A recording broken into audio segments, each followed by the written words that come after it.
This channel does not promote any violent, harmful, or illegal activities. All content provided by this channel is meant for an education purpose only.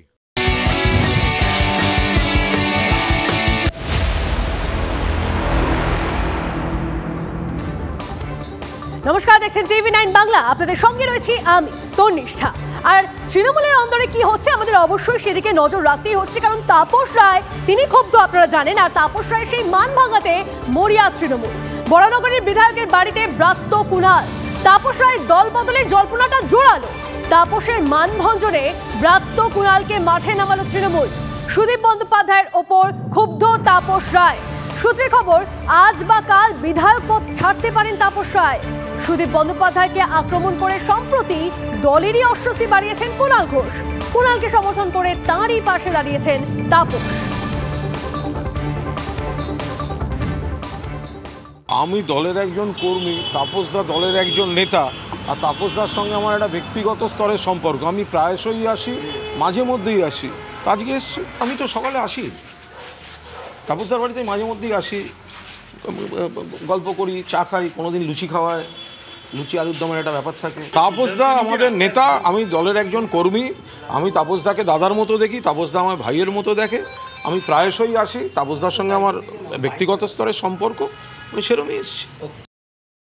যে জল্পনা ইতিমধ্যেই উঠতে শুরু করেছে যে তাহলে কি লোকসভা নির্বাচনের আগে তৃণমূল কংগ্রেস ত্যাগ করতে চলেছে তাপস রায়, ত্যাগ করতে চলেছে তার বিধায়ক পদ, সেই জল্পনার মাঝেই কিন্তু তাপস রায়ের সাথে আলোচনায় কুণাল ঘোষ এবং ব্রাত্য বসু। বৈঠক প্রায় 40 মিনিটের বেশি সময় অতিক্রান্ত হয়ে গিয়েছে। এখন দেখার বিষয় বৈঠক শেষে কি ফলাফল বেরিয়ে আসে।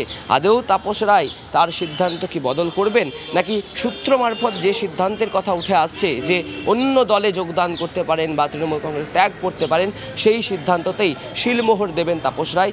এই প্রশ্নই কিন্তু ঘোরাফেরা করছে রাজনৈতিক মহলে। ক্যামেরায় গৌরব পালের সাথে অরিত্র ঘোষ, TV9 বাংলা, কলকাতা। তাপস রায়ের ফুল বদল নিয়ে জোর জল্পনা, আর তার মধ্যে দিলীপ ঘোষ কি বলছেন শুনুন। দেখুন, ইলেকশন আসছে, টিকিট বাঁটোয়ারা হচ্ছে, অনেকে অনেক রকম মতামত দিচ্ছেন। কে কেন কি বলছেন আগের থেকে ভবিষ্যৎবাণী করা মুশকিল আছে। তাদের ব্যাপার আছে, তাদের সমস্যা তারা মেটাবে।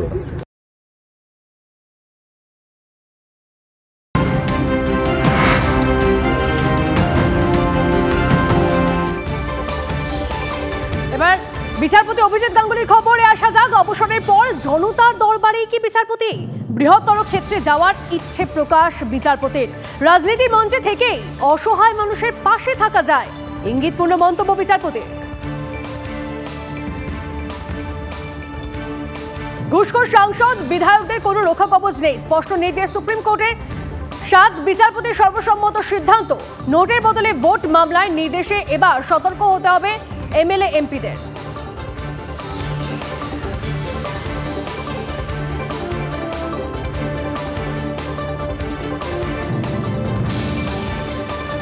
আর যে খবরে আমরা নজর রাখছিলাম তা হচ্ছে বিচারপতি অভিজিৎ গঙ্গোপাধ্যায়। তিনি এবার কি করতে চলেছেন? তিনি কি এবার অবসরের পর তাহলে জনতার দরবারে বৃহত্তর ক্ষেত্রে যাওয়ার ইচ্ছে প্রকাশ বিচারপতি। রাজনীতির মঞ্চে থেকেই অসহায় মানুষের পাশে থাকা যায়, ইঙ্গিতপূর্ণ মন্তব্য বিচারপতি। সূত্রের খবর, তমলুক থেকে বিজেপির হয়ে লড়তে পারেন। আজ এজলাসে বিচারপতির শেষ দিন। কালই রাষ্ট্রপতির কাছে ইস্তফা দেবেন বিচারপতি Abhijit Gangopadhyay. Very respectable duty of a judge.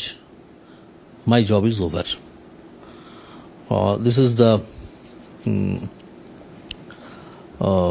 call of my conscience that now I should go to the larger people, larger area. I have thought that only the political field can give the persons who wants to take steps in respect of those helpless people a chance to act for them. So I have decided to leave the post, to resign, and I will work for them in some form or the other.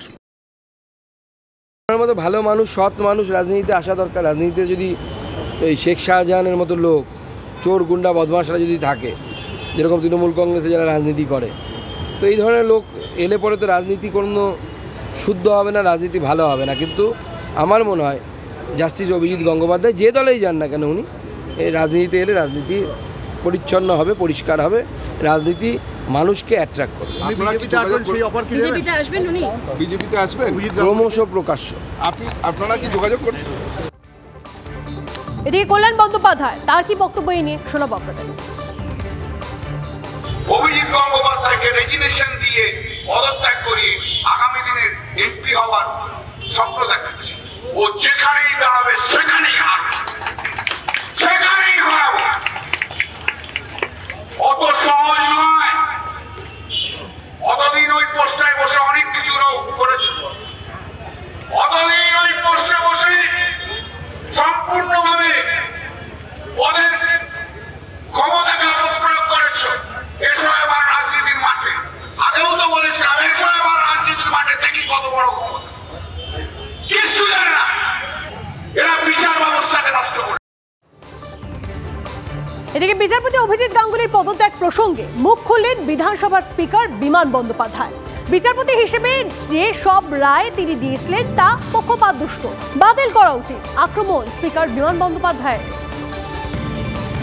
বিচারপতি তিনি বিচার আসনে থাকার সময় যে ধরনের order দিয়েছেন, এটা মোটিভেটেড অর্ডার, এখন পরিষ্কার হয়ে যাচ্ছে একজন রাজনৈতিক দলকে তিনি পক্ষপাতিত্ব করে যেসব অর্ডারগুলো দিয়েছেন এবং সেই সব অর্ডারগুলো এক্সপান্ড হয়ে যাওয়া উচিত বলে আমি মনে করি।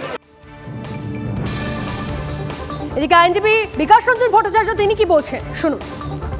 দুর্নীতির বিরুদ্ধে লড়াই করতে চান, দুর্নীতির বিরুদ্ধে লড়াই করতে যদি উনি চান তাহলে তৃণমূল বা বিজেপির মতো এই কোনো দলের সঙ্গে তার যোগাযোগ রাখা সম্ভব না, কারণ এই দুটি দলই দুর্নীতিগ্রস্ত, আপাদমস্তক দুর্নীতিগ্রস্ত।